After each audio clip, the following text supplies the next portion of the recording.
തുറമുഖ വികസനത്തെക്കുറിച്ച് കൈരളി ന്യൂസിനോട് സംവദിച്ച മന്ത്രി അഹമ്മദ് ദേവർകോവിൽ. ആലപ്പുഴ ബീച്ചിൽ നിന്നും എച്ച് ഷാജഹാനൊപ്പം മന്ത്രി അഹമ്മദ് ദേവർകോവിൽ ചേരുന്നു. ആലപ്പുഴ മാത്രമല്ല എല്ലാ ജില്ലകളിലും ഒന്നിനൊന്നും മെച്ചപ്പെട്ട രീതിയിൽ വളരെ ജനശ്രദ്ധ ആകർഷിച്ചുകൊണ്ട് മുമ്പോട്ട് പോയിക്കൊണ്ടിരിക്കുകയാണ്. തികച്ചും നമുക്കറിയാം, മലബാറിൽ വലിയ ജനക്കൂട്ടത്തെ ആകർഷിച്ചുകൊണ്ടാണ് നമ്മൾ ഇങ്ങോട്ടേക്ക് കടന്നിട്ടുള്ളത്.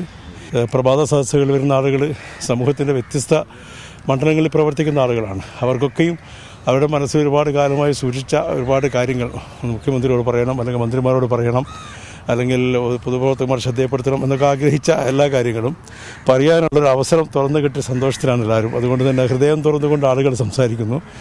അവർക്ക് പറയാനുള്ള കൂടുതൽ കാര്യങ്ങൾ അവർ എഴുതി സമർപ്പിക്കുന്നു. പറ്റാവുന്ന കാര്യങ്ങളിലൊക്കെ അവിടെ വെച്ച് തന്നെ മുഖ്യമന്ത്രി മറുപടി പറയുന്നുണ്ട്.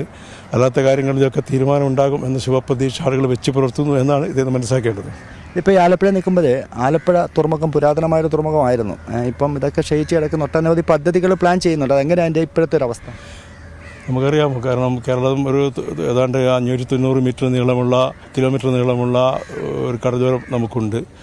എല്ലാ പഴയ കാലങ്ങളിലെ ചരിത്രമെടുത്ത് പരിശോധിച്ചാൽ ഒരുപാട് ഈ അറബികളുമായി ബന്ധപ്പെട്ട്, പോർച്ചുഗീസുമായി ബന്ധപ്പെട്ട് ഒക്കെ തീരവുമായി ബന്ധപ്പെട്ട് കിടക്കുന്ന ഒരുപാട് ചരിത്രങ്ങളുണ്ട്. അതൊക്കെ പരിപോഷിപ്പിച്ച് കൊണ്ടുവരേണ്ടതായിട്ടുണ്ട് നമുക്ക്. കാരണം ചരിത്രങ്ങൾ വിസ്മരിക്കാനുള്ളതല്ല, അതൊക്കെ പകർന്നു കൊടുക്കാനുള്ളതാണ്. ഒരു മ്യൂസിയം ആക്കണം എന്നൊക്കെയുള്ളൊരു ചിന്താഗതിയാണ് ഇപ്പം പുതുതായിട്ട് വരുന്നൊരു പദ്ധതി. കാര്യം ഇത് ഒരുപാട് ടൂറിസ്റ്റുകൾ വരുന്ന ഒരു കേന്ദ്രങ്ങൾ.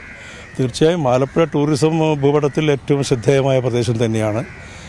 വലിയ രീതിയിൽ ടൂറിസ്റ്റുകൾ ആകർഷിക്കപ്പെടുന്നൊരു പ്രദേശമാണ്. ഇവിടെ നമുക്കറിയാം, കാര്യമായിട്ട് ഈ കായലിലൂടെ സുഖകരമായ ഒരു യാത്ര പ്രദാനം ചെയ്യാൻ കഴിയുന്ന കേരളത്തിലെ ഏറ്റവും പ്രധാനപ്പെട്ട ഒരു കേന്ദ്രമെന്ന നിലയ്ക്ക് തന്നെ ആ ടൂറിസം വളരെ നന്നായി ഡെവലപ്പ് ചെയ്തുകൊണ്ടിരിക്കുകയാണ്. അതിനാവശ്യമായ ഹോട്ടലുകളും കാര്യങ്ങളൊക്കെ ഇവിടെ വന്നിട്ടുണ്ട്. മറ്റ് നമ്മുടെ ബീച്ചും അതുപോലെ തന്നെ ഏറ്റവും സൗന്ദര്യവൽക്കരിക്കേണ്ടതായിട്ടുണ്ട്. ആ രൂപത്തിൽ കാര്യങ്ങളെക്കുറിച്ച് നമുക്ക് ആലോചിച്ച് തീരുമാനിക്കാവുന്നതേ ഉള്ളൂ. ഇപ്പോൾ ആലപ്പുഴ ഈ ഒരു പരിപാടിയായിട്ട് തിരക്കിൻ്റെ ഇടയ്ക്ക് വന്നതുകൊണ്ട്, അല്ലെങ്കിൽ ഒരു കായൽ സൗന്ദര്യമൊക്കെ ആസ്വദിച്ച് പോകേണ്ട ആഗ്രഹം മനസ്സിലില്ല? അല്ല, കായലുമായി ബന്ധപ്പെട്ട് പലപ്പോഴും ഞാൻ വന്നിട്ടുണ്ട്. കാരണം സാധാരണഗതിയിൽ ഒരു ടൂറിസ്റ്റ് കേന്ദ്രം എന്ന നിലക്ക് പഴയ കാലം മുതൽ തന്നെ ഈ പ്രദേശത്ത് വരാറുണ്ട്, കാണാറുണ്ട്. വളരെ ആകർഷകമായി തന്നെ തോന്നാറുണ്ട്. പലപ്പോഴും ബോട്ട് യാത്ര ഒരു പ്രത്യേക അനുഭവമാണല്ലോ. അത് കുട്ടിക്കാലം മുതൽ തന്നെ സ്കൂൾ പഠിക്കുന്ന സ്ഥലത്ത് തന്നെ സഹപാഠികളോടൊപ്പം വരികയും പോവുകയൊക്കെ ചെയ്തിട്ടുണ്ട്. ഏതായാലും നമ്മുടെ കേരളത്തിൽ ഏറ്റവും ആകർഷകമായ ടൂറിസ്റ്റ് ഡെസ്റ്റിനേഷനിൽ ഒന്ന് തന്നെയാണ് ആലപ്പുഴ എന്ന കാര്യത്തിൽ സംശയമില്ല. സന്തോഷം. Okay, thank you.